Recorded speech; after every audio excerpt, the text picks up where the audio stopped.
RRB, l'invité du matin. Bonjour Jean-François Baudin. Bonjour Frédéric. Votre invité ce matin, Laurent Cabrera, le secrétaire général du Haut Commissariat. Effectivement, Laurent Cabrera, bonjour. Bonjour. Merci d'avoir accepté notre invitation alors que nous arrivons bientôt au terme de cette année 2018.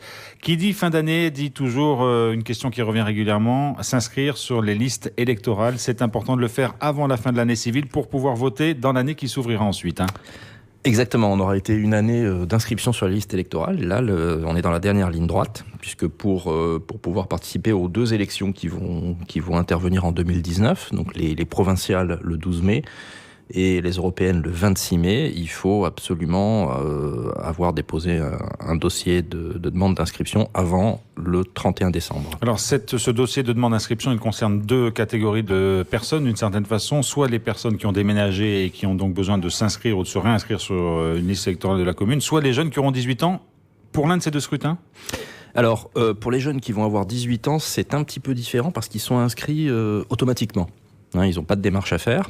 Donc eux, ils sont tranquilles, si je peux dire. Pour les élections provinciales, ceux qui sont concernés, c'est les jeunes qui auront 18 ans jusqu'à la veille du scrutin, c'est-à-dire jusqu'au 11 mai 2019.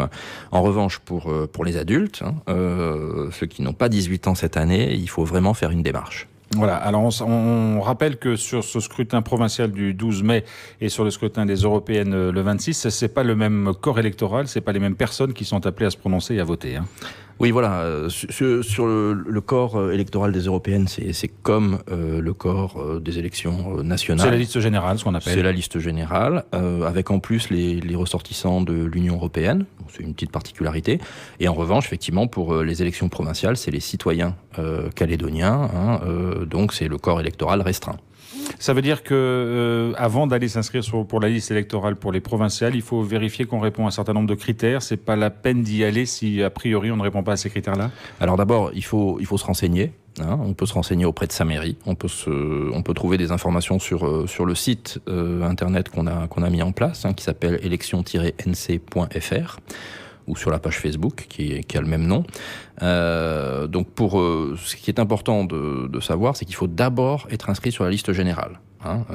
Et une fois qu'on est inscrit sur la liste générale, on peut être inscrit sur la liste provinciale. Donc il y a une petite batterie de critères pour être sur la liste provinciale. C'est un petit peu plus simple que pour le référendum, mais il faut vérifier d'abord si on remplit une des conditions, et si on pense remplir une des conditions, on dépose un dossier. Alors ce qu'il faut bien expliquer, Laurent Cabrera, c'est que si toutes ces démarches ne sont pas faites avant le 31 décembre, il n'y aura plus possibilité de s'inscrire après le 31 décembre. Ce sera terminé pour l'année 2019. Il ne faut pas qu'on revive ce qui s'est passé pour le référendum, où il y a des gens qui ne se sont pas préoccupés des choses, malgré tout le battage qui a été fait dans les médias, par nous, par les mouvements politiques, et qui, le 1er septembre, se sont réveillés en disant « mais je ne comprends pas, je ne suis pas inscrit, c'est un scandale ». Donc là, il faut vraiment que les gens sachent que s'ils pensent remplir une des conditions, il faut vraiment qu'ils y aillent au plus tard le 31 décembre. C'est-à-dire qu'il n'y aura pas de dérogation spéciale cette annne, a priori, pour la révision des listes. Vous entamez le travail comme vous le faites chaque année. Exactement, il n'y aura aucune dérogation. Le 1er janvier, il sera trop tard. Est-ce qu'il est possible, Laurent Cabrera, puisqu'on sait que pour l'instant, on va probablement vers un deuxième, voire un troisième référendum, est-ce que vous pensez qu'il pourrait avoir lieu en 2019, ou est-ce légalement, il ne peut pas avoir lieu avant 2020 ? Ça concerne évidemment aussi l'inscription sur les listes électorales. Il peut pas, il peut difficilement avoir lieu en 2019, parce que la demande d'un deuxième référendum, elle doit être faite au moins 6 mois après le premier, donc ça nous amène au mois de mai. Et ensuite, l'État a au maximum 18 mois pour l'organiser. Voilà, donc il faut l'organiser dans de bonnes conditions. Ce qu'il faut savoir, c'est qu'en 2019, comme en 2018, en 2017, il y aura aussi une révision de la liste pour le référendum.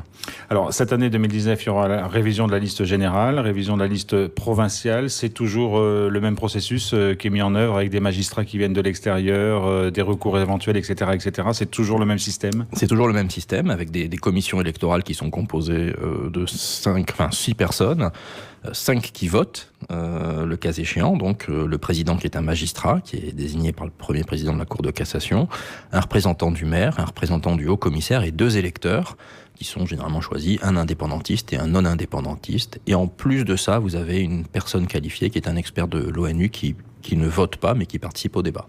Voilà, et ça, c'est un travail qui va se lancer quand À partir du 1er mars. Du 1er mars, et pour une révision qui sera terminée fin mai, fin juin? Ah non, pour les provinciales, le 30 avril, parce qu'il faut qu'elles soient prêtes pour... bien évidemment, oui, voilà, oui, hein. Et ensuite... Avant le scrutin, c'est mieux. Voilà, c'est mieux. Et puis, pour le référendum, c'est décalé, ça se termine fin mai.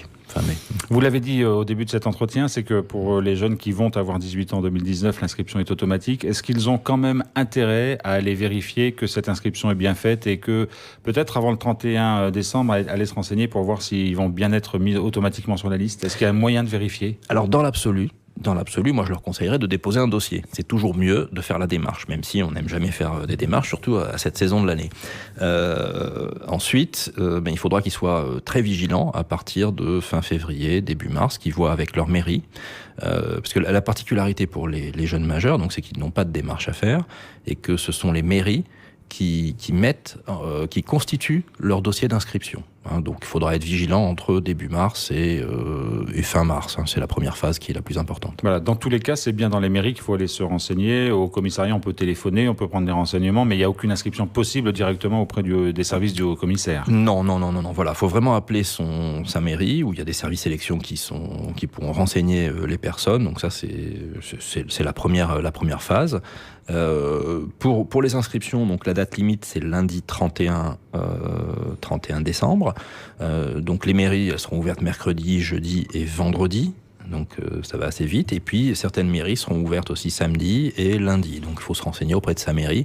Parce qu'effectivement, si la mairie n'est pas ouverte lundi ou samedi, c'est d'ici après-demain qu'il faut faire les choses. C'est vrai qu'on a un peu la tête à la fête. Voilà. Après Noël, certains préparent déjà le réveillon du 31. Mais c'est bien d'avoir ça dans un coin de sa tête parce qu'après, on peut avoir des illusions ou des déceptions en disant « mince, si j'avais su, je l'aurais fait ». Oui, c'est bien de partir faire le réveillon en étant tranquille de ce côté-là. Laurent Cabrera, merci beaucoup d'avoir été avec nous ce matin. Merci à vous.